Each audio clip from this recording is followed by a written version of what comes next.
My name is Susan Blackwell, and I'm 38 years old. When my mother called 3 days before my birthday and said, "Don't come home. Your brother Thomas doesn't want drama," I thought my world was ending. I spent that day alone in a quiet cafe, watching other families celebrate while I fought back tears. But that afternoon, a stranger's kindness changed everything. The couple at the next table invited me to join them, and years later, they became my legal family. This is a story about finding the family you deserve when your biological family fails you. When George and Betty Reynolds crashed my vow renewal uninvited, they discovered they'd been replaced in every way that matters. The look on my mother's face when the officiant announced someone else as parents of the bride? Priceless. If you're loving stories about quiet strength, elegant redemption, and finding peace after family betrayal, subscribe now and stay with me because this is only the beginning. I'm telling you this story years later, from a place of calm I never believed I'd reach. Today, my life in Connecticut is steady, warm, and full. But it wasn't always this way. For most of my life, I existed in the shadow of my older brother Thomas Blackwell, the golden child, the future heir, the one who could do no wrong. I learned early that in our family, love was conditional, and approval was rationed carefully. Growing up, our house smelled of lemon polish and unspoken rules. My mother, Betty Reynolds, liked everything orderly, emotions included. My father, George, believed silence was the same as peace. And Thomas? Thomas understood power before he understood kindness. He learned how to charm my parents, how to frame every conflict so he emerged as the victim and I as the inconvenience. I was the sensitive one, the dramatic one. That was the label they used whenever I dared to question why Thomas got more. Why his mistakes were forgiven while my smallest needs were treated like burdens. When I left for college, no one cried. When Thomas stayed close, they called him loyal.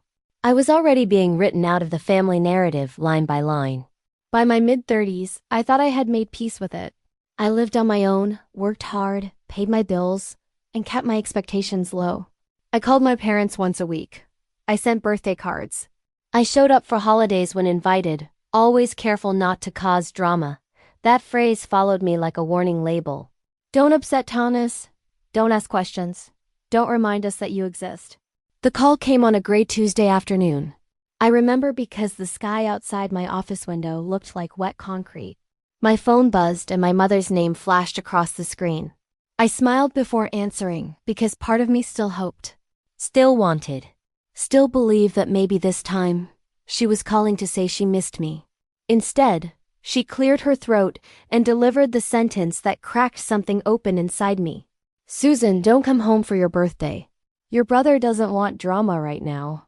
No explanation, no apology, just a decision already made, already justified. I asked what I had done. She sighed, impatient. "You know how Thomas gets. We're trying to keep things calm." Calm in our family always meant my absence. I hung up politely. I always did. Then I sat there, staring at my computer screen, unable to read a single word. That night, I didn't go home. I walked until my feet hurt and ended up in a small cafe with warm lights and the smell of cinnamon and burnt coffee.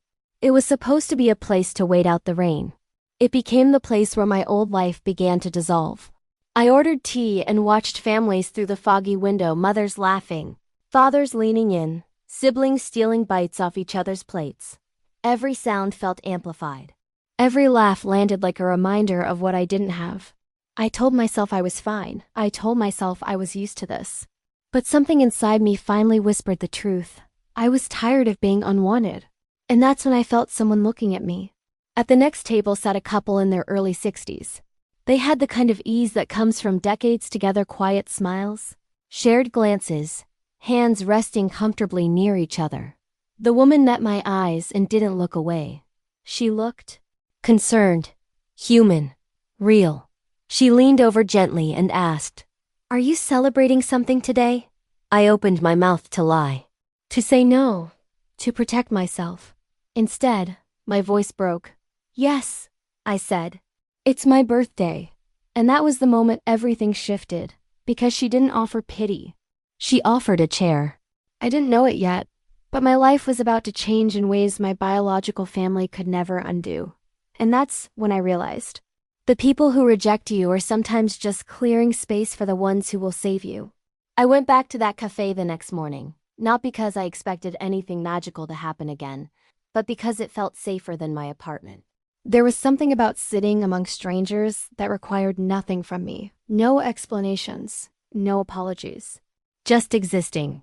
I ordered the same tea, sat at the same small table near the window, and tried to convince myself that yesterday hadn't cracked me open more than I could manage. That was when my phone buzzed again. This time it wasn't my mother. It was my Aunt Linda, my father's younger sister, the one everyone described as too honest for her own good. We hadn't spoken in years. I almost let it go to voicemail. Something told me not to. Her voice was hesitant, almost guilty. She didn't ask how I was. She didn't say happy birthday, even though it was still printed on her calendar in her looping handwriting. She said my name slowly, as if preparing me for impact. Susan, there's something you should have known a long time ago. I felt my stomach tighten. The cafe noise faded into a dull hum. She told me she had just come from lunch with my parents and Thomas. That Thomas had been boasting about how well he'd handled Grandpa's estate. About how smart he'd been to simplify things, so there wouldn't be arguments. About how some people didn't need the money anyway. I asked her to stop circling. I asked her to tell me plainly. And she did. My grandfather had left me $50,000. Not a fortune, not life-changing wealth. Just enough to help me start over, maybe buy a small condo, maybe breathe easier for once. He'd written it clearly, according to Linda. My name. My share. Equal, intentional. Thomas had intercepted it. He convinced my parents that I was unstable, that giving me the money would cause problems. He told them I'd waste it, that I'd ask for more, that it would reopen old wounds. And my parents, ever eager to keep him calm, had agreed. The money was absorbed into Thomas's portion. Quietly. Permanently. I remember gripping the edge of the table so hard my knuckles went white. $50,000. Stolen not by a stranger, but by the people who were supposed to protect me. And not out of desperation, but convenience. I asked Linda why she was telling me now. She exhaled. Because I'm tired of pretending this family is normal. And because Thomas said something that scared me. She paused. He said you'd never know. That you'd always take whatever scraps of affection they threw you. That hurt more than the money. I didn't scream. I didn't cry in the cafe. I thanked her. I hung up. And then I sat there, staring at my reflection in the darkened window, realizing something fundamental had shifted. All those years of self-doubt. All the wondering if I really was too much, too sensitive, too dramatic. It wasn't imagined.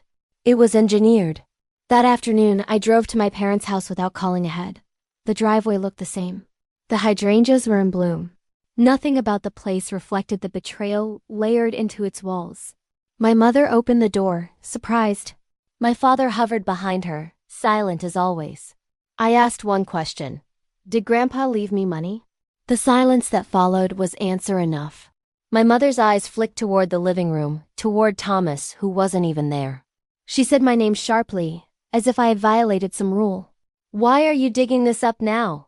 My father finally spoke. It's done, Susan. There's no point causing more conflict. Conflict, not theft.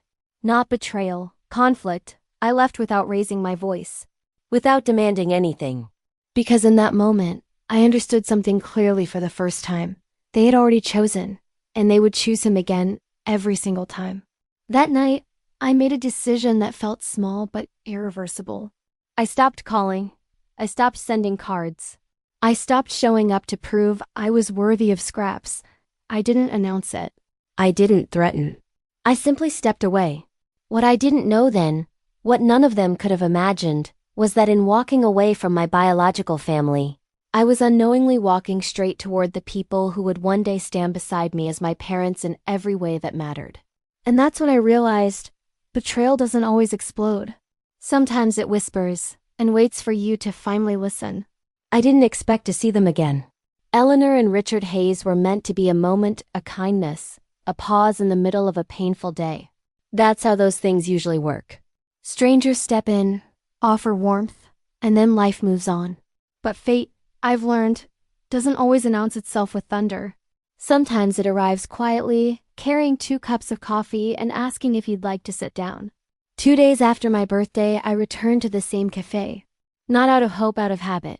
Pain has a way of anchoring you to places. I chose a different table this time, closer to the back, determined not to be seen. I was halfway through a book I hadn't absorbed a single word of when I heard a familiar voice say my name, gently like it mattered. Susan? I looked up, startled. Eleanor stood there with the same soft scarf she'd worn before, her expression cautious but warm. Richard was beside her, smiling politely, giving me space to decide. They didn't assume. They waited. We talked like people who already knew each other. Not about my family, not about my birthday. About books. About how the cafe roasted their beans too dark.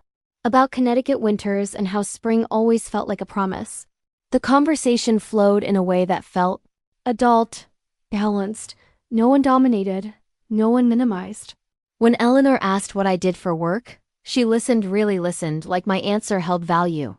It wasn't until later, when Richard excused himself to pay the bill, that Eleanor reached across the table and said quietly, "You don't have to explain anything to us. But if you ever want to talk, we're here."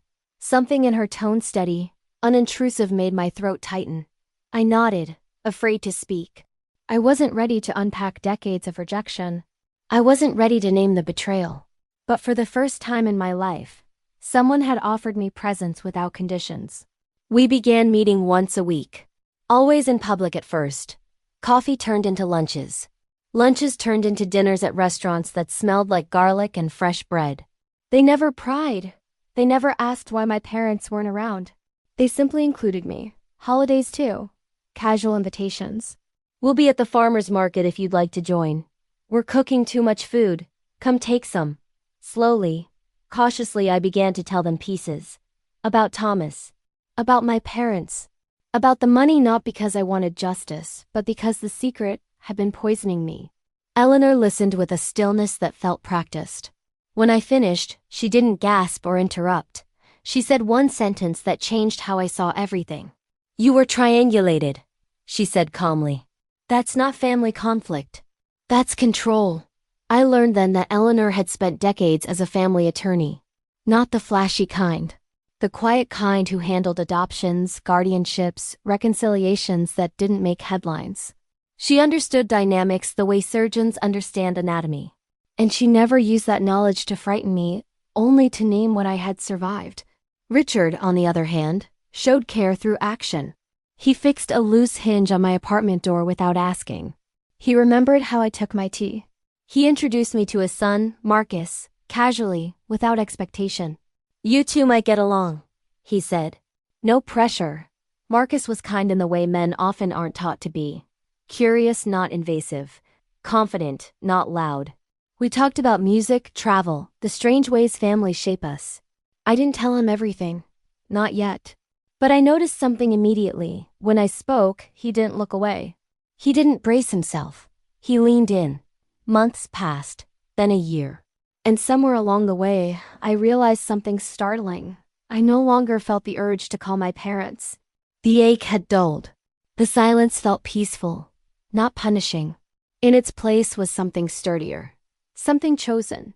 One evening, after dinner at the Hayes home, a place filled with books, laughter, and framed photographs that told stories instead of hiding them, Eleanor walked me to the door.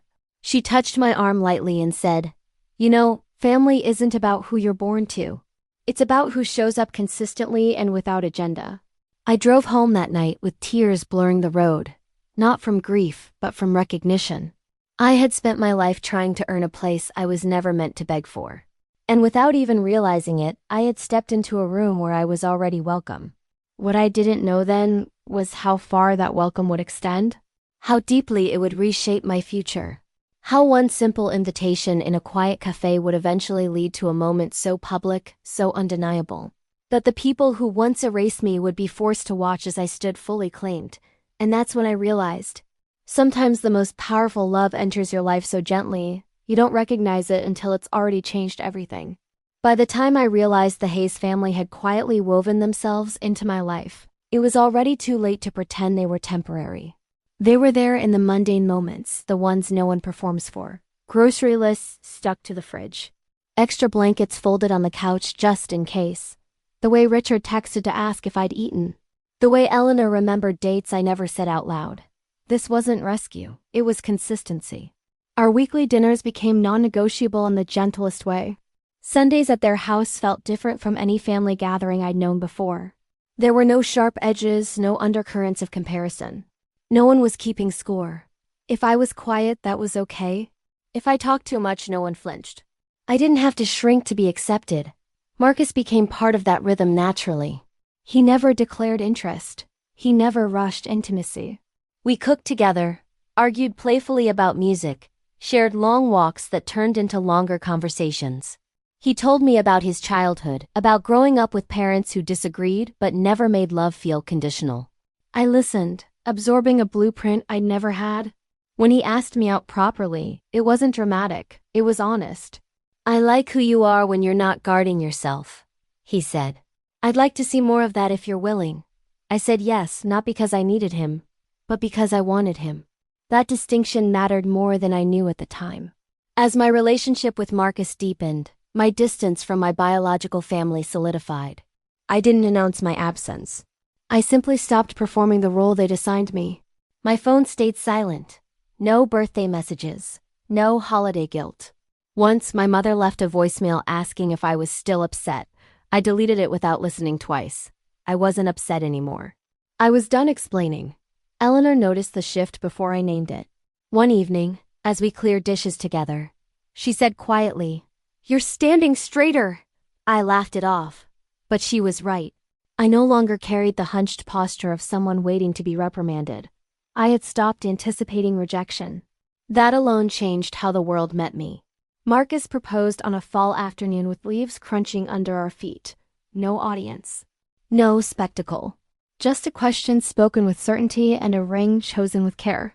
When I said yes, Eleanor cried like she'd been waiting for this moment longer than I had. Richard hugged me and whispered, "We're so proud of you. Not happy for you. Not pleased with you. Proud." We married quietly the following year. A small ceremony. Close friends. Chosen family. I didn't invite my parents. I didn't wrestle with the decision. It felt obvious. Peaceful. The absence wasn't a statement. It was a boundary. Life settled into something I never thought I'd deserve. A home filled with laughter. Conversations that didn't require translation. Love that didn't need to be rationed. And yet, even as I healed, there was a part of me that knew some stories don't stay buried forever. It started with a message from a distant cousin. Then an email from my father, carefully worded, pretending nothing had happened. Thomas had fallen on hard times. My parents wanted reconciliation. They wanted access. Not to me, but to the life I had built without them. I didn't respond. But I paid attention. When Marcus suggested a vow renewal for our 5th anniversary, something clicked into place. Not out of revenge. Not out of spite. Out of clarity. I wanted to stand in the life I had chosen and acknowledge it fully. Publicly. Without shame. Without erasing the past, but without letting it define me. We planned it quietly. Intentionally. The Hays were involved from the beginning. Eleanor asked questions that weren't logistical but emotional. "Who do you want standing with you? What does this ceremony need to heal?" I answered honestly. For the first time in my life, I wasn't editing myself for comfort. Somewhere along the way, word got out. A mutual acquaintance mentioned the event to my mother. She told Thomas. And suddenly, the people who had told me not to come home were very interested in showing up where I was finally at peace. They didn't ask permission. They assumed entitlement. I learned about it through a forwarded message short, smug, unmistakably Thomas. "Heard you're renewing vows. Guess we'll see you there." I stared at the screen, heart steady, no panic. No dread, just resolve. Because what they didn't know, what none of them could have imagined, was that this ceremony wasn't just about love. It was about truth. And every role they once claimed in my life had already been legally, emotionally, and deliberately replaced. And that's when I realized, the past only has power if you let it write your future. The word adoption didn't enter my mind all at once. It arrived slowly, cautiously. The way healing often does, circling the truth before landing on it. It wasn't something I asked for. It was something that revealed itself through repetition. Through Eleanor signing school permission slips for her godchildren with the same care she showed me. Through Richard introducing me as our Susan without hesitation. Through the quiet certainty that, if something happened to me, these were the people I trusted to stand in my place. It was Eleanor who finally named it, not as a proposal, but as a possibility. We were sitting in her kitchen late one evening, the house humming with that end-of-day stillness. She was drying dishes, methodical, thoughtful. "You know," she said, not looking at me, "there are many ways adults create family. Some are emotional, some are legal. Neither is more real than the other." I felt my chest tighten, not with fear, but with recognition. I asked her what she meant, even though I already knew. She explained the process gently, professionally, without pressure. Adult adoption. Simple. Clean. No courtroom drama. No grand announcements. Just paperwork that aligned the law with the truth we were already living. I went home that night and didn't sleep. I thought about my parents, about the word mother, and how it had always felt fragile in my mouth. I thought about loyalty, blood, obligation. And then I thought about safety, about showing up, about who answered the phone when I called. By morning, the answer was clear. When I told Marcus, he smiled in that calm way of his and said, "I thought they already were." He never questioned my decision. Never worried about appearances. That's the kind of man he is, secure enough not to compete with the past. The process took months, forms, signatures, conversations about healthcare proxies, power of attorney, next of kin notifications. It was strange and grounding all at once, like watching the scaffolding of my life finally align properly. Eleanor handled the legal side with precision, but when it came time to sign, her hands trembled. Richard squeezed her shoulder. I signed last. No one cried. Not then. We went out for dinner afterward. Ordinary food, ordinary conversation. That normalcy felt sacred. I didn't tell my biological parents. Not out of spite, out of clarity. They had relinquished that role years ago, long before the law caught up. Still, they sensed the shift. My father called once, voice tentative, asking why I no longer needed them. I told him the truth. "I needed you when you chose not to show up." He didn't argue. He didn't apologize. He asked if Thomas could talk to me. I said no. The calls became more frequent as the vow renewal approached. My mother left messages filled with nostalgia, pretending the past had been a misunderstanding. Thomas sent one email short, calculating, asking if there would be family recognition at the ceremony. I didn't respond. Silence was my boundary now. Behind the scenes, we planned carefully. Not defensively, but intentionally. Eleanor insisted we have copies of everything. Adoption decree. Inheritance documentation. Proof of address changes. Not because we expected confrontation, but because truth deserves to be protected. The venue was a small historic chapel tucked into a grove of old trees. Light filtered through stained glass, like quiet affirmation. The officiant was a longtime friend of the Hayes family, someone who understood the weight of words like parent and family. We walked him through the ceremony line by line. One detail mattered most to me. When the time came for acknowledgement, he would introduce Eleanor and Richard as parents of the bride. Not honorary. Not symbolic. Parents. As the day drew closer, my biological family grew bolder. A cousin warned me they were planning to attend. Uninvited. Expectant. Thomas, apparently, believed public settings had a way of forcing forgiveness. He underestimated how prepared I was. The night before the ceremony, I stood in front of the mirror, smoothing my dress. Feeling something I never had before, not nerves, but certainty. I wasn't afraid of seeing them. I wasn't afraid of what they might say. Because for the first time, I wasn't standing alone. And that's when I realized the most powerful confrontations don't come from anger, but from standing firmly in the life you've already claimed. The morning before the vow renewal arrived without drama, which felt almost suspicious. Sunlight filtered through the curtains in soft bands, illuminating the quiet order of the room Marcus and I had built together. I woke before him, listening to his breathing, steady and untroubled, and let myself linger in that stillness. Years ago, mornings used to begin with tension-checking messages, bracing for disappointment, wondering who might be angry with me today. Now there was none of that. Just the low hum of peace. And yet, beneath it, A current of awareness ran strong. Today mattered. Tomorrow would reveal everything. I spent the morning alone by choice. Eleanor had offered to come early, to help, to distract me. I thanked her and declined gently. I needed the quiet. I brewed coffee, the smell rich and grounding, and sat at the kitchen table with a single folder placed neatly in front of me. Inside were copies of documents I never thought I'd need to show anyone. The adoption decree, notarized and final. Correspondence about my grandfather's estate. A clean timeline Eleanor had helped me assemble, not to accuse, but to clarify. I wasn't preparing a speech. I was preparing myself.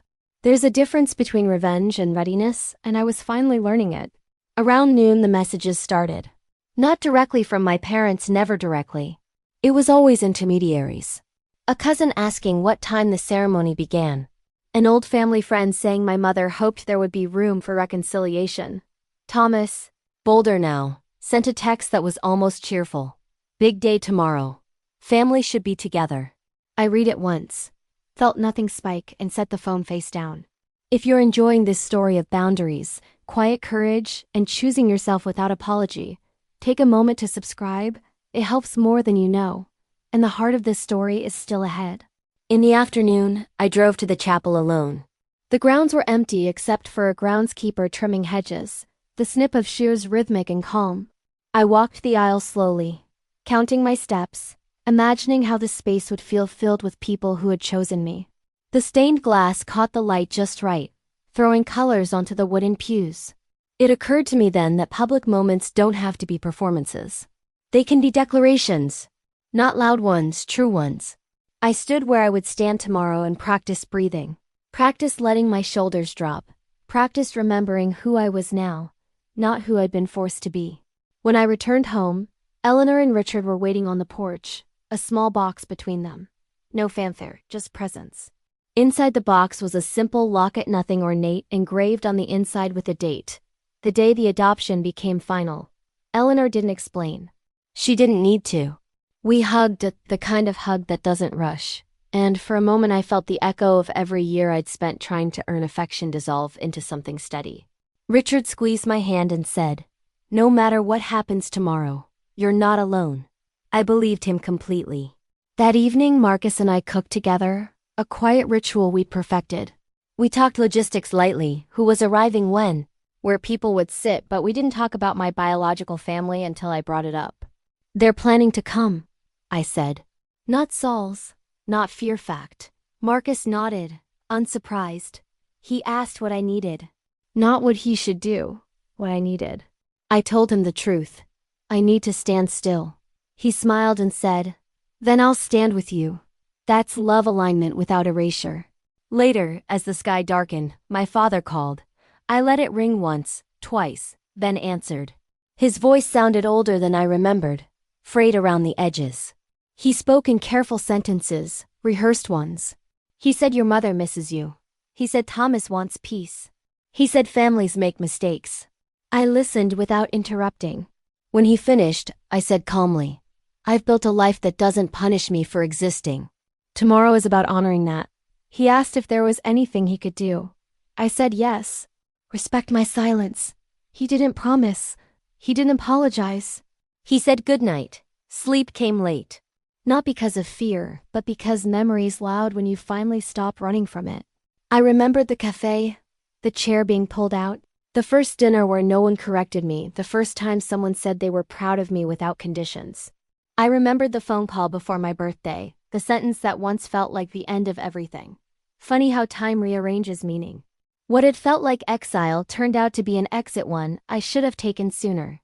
Just before midnight, a message arrived from Thomas. This one wasn't cheerful.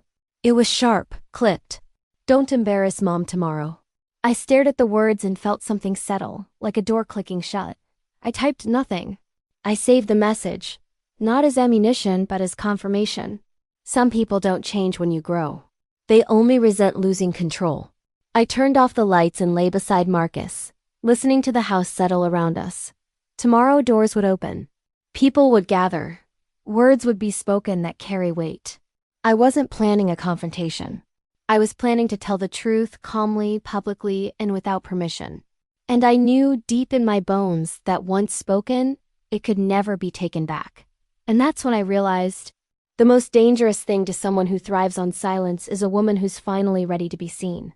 The day of the vow renewal arrived dressed in light. Morning sun streamed through the chapel windows, catching dust motes midder like tiny witnesses. Guests filtered in quietly, friends, colleagues, neighbors, people who knew us as we were now. I stood in a side room with Eleanor adjusting the fall of my dress, her hands steady, practice, loving. Richard hovered nearby, pretending to inspect a boutonniere he'd already fixed twice. Marcus waited at the altar, back straight, expression calm. I could feel the gravity of the moment settling, not as nerves but as resolve. This wasn't about spectacle. This was about naming reality. The ceremony began softly, music that felt like breathing. The officiant welcomed everyone and spoke about choosing love again, not because it faded, but because it deepened. I walked the aisle slowly, aware of every step, every breath, every face that turned toward me with warmth. I felt present in my body in a way I never had before. When I reached Marcus, his eyes met mine, steady and kind, and I knew I could stand here through anything. If you're finding strength in stories like this, about boundaries held with grace and truth spoken without cruelty, subscribe now and stay with me. The most important moment is just ahead. Then I heard it. A shift. The unmistakable ripple of disruption. The doors at the back of the chapel opened wider than necessary. Shoes scuffed against stone. Whispers traveled forward like a breeze that didn't belong. I didn't turn right away. I didn't need to. I felt them before I saw them. My parents, George and Betty Reynolds, stepping in as if the space owed them recognition. And behind them, Thomas. His posture was familiar. Confident. Entitled. Already calculating how to take control of a room that wasn't his. The officiant paused, professional, composed. I turned then slowly. My mother's eyes locked onto mine with a mixture of relief and indignation, as if she were grateful to see me and offended that I hadn't arranged it for her. My father looked smaller than I remembered, shoulders drawn inward. Thomas gave a half smile that didn't reach his eyes. He nodded once, like we shared a private understanding. We didn't. They took seats they hadn't been offered. The room settled, uneasy but quiet. I felt Marcus's hand find mine. Eleanor and Richard were seated in the front row, attentive, unflinching. The officiant asked gently if we were ready to continue. I said yes. Out loud. Clear. The vows themselves were simple. Honest. Marcus spoke first, about choosing me daily, about the home we'd built, about standing beside me when the past tried to interrupt the present. When it was my turn, I spoke without looking back. I spoke about safety. About love that doesn't demand silence. About family being defined by care, not control. The words landed softly, but they carried weight. I felt the room breathe with me. Then came the acknowledgement. The officiant smiled and said, "Before we conclude, we'd like to honor the parents of the bride." He turned toward Eleanor and Richard. Eleanor and Richard Hayes. The silence that followed was absolute. My mother's breath caught audibly. It was a small sound, but in that room, it rang. Thomas leaned forward, confused, then angry. My father looked from the officiant to me, searching for correction that never came. Eleanor stood, composed, her chin lifted. Richard rose beside her, his hand resting lightly at her back. They didn't gloat. They didn't perform. They simply existed in the truth. Thomas stood abruptly. "That's not," he began, voice sharp, echoing. The officiant raised a hand calmly. "This ceremony recognizes the legal parents of the bride," he said. "If there's a concern, we can address it after." I felt the moment crest. Not with rage, but with clarity. I turned, faced them fully, and spoke in a voice that didn't shake. "There's no confusion," I said. "Eleanor and Richard are my parents." My mother took a step forward, tears forming, the kind meant to recruit sympathy. "Susan, this isn't the time," she whispered. "We're your family." I nodded once. "You were," I said. "Until you chose silence over truth." Thomas laughed, brittle. "This is dramatic," he said. "You always were." I reached into the folder Eleanor had prepared and handed a single document to the officiant, who read the heading aloud, "Final Decree of Adult Adoption." Then I held up another page, not theatrically, just visibly. And for anyone wondering why this boundary exists, I continued, this is the record of my grandfather's bequest. $50,000. Intercepted, reallocated. Without my consent. The room didn't gasp. It didn't need to. The truth has a way of landing heavily without noise. My father sat down slowly. My mother's face drained of color, replaced by something I'd never seen there before: recognition. Not regret, recognition. Thomas stared at the document, then at me, the smile gone. For a split second, the power he'd relied on flickered out. I'm not here to argue, I said, steady. I'm here to be witnessed. This ceremony is about the family I chose and the family that chose me. If you're unable to respect that, you're free to leave. No one moved at first. Then Eleanor reached for my hand. Richard placed his other hand over mine. Marcus stepped closer, his presence a quiet anchor. The officiant asked gently if we wished to proceed. I said yes. They left shortly after. Not escorted, not shouted down. They simply stood, realized the room no longer bent toward them, and walked out. Thomas last, jaw tight, eyes burning. My mother turned once, searching my face for something: permission perhaps. I offered none. The ceremony concluded with applause that felt earned, not polite. Laughter returned. Hugs followed. The air lightened. And as we stepped outside into the sun, I felt something release inside me that had been clenched for decades. The past had shown up, and it had failed to reclaim me. But what happened next?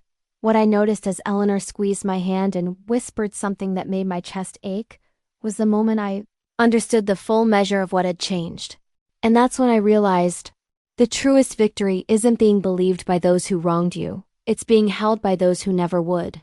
The days after the vow renewal passed quietly, the way meaningful endings often do. There were no dramatic follow-up calls, no apologies disguised as nostalgia. My phone stayed still, and for the first time that stillness felt earned.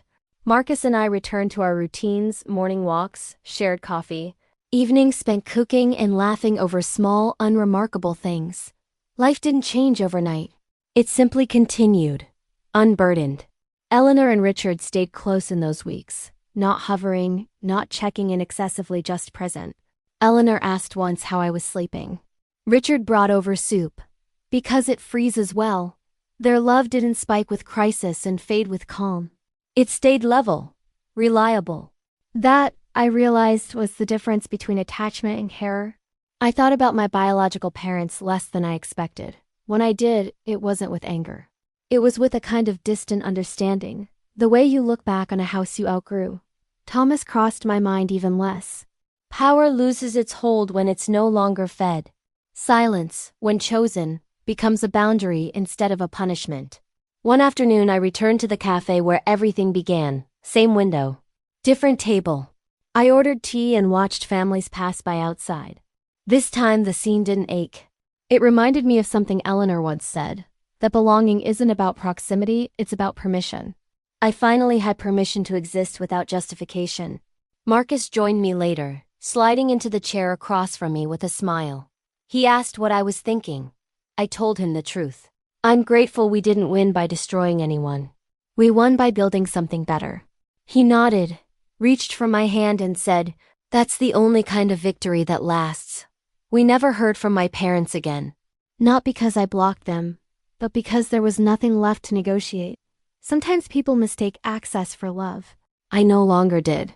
My life had become full in ways I once believed were reserved for others. When I tell this story now, it isn't to reopen wounds. It's to name what's possible. If you've ever been told not to come home by family, by circumstance, by silence, know this. Exile can become direction. Loss can become alignment. And family can be chosen, legally, emotionally, irrevocably. If this story resonated with you, if you found yourself in moments of quiet courage or elegant boundaries, subscribe, share it with someone who needs to hear it, and remember this. You don't owe loyalty to people who require your disappearance. I didn't replace my family out of spite. I replaced them with truth. And that made all the difference.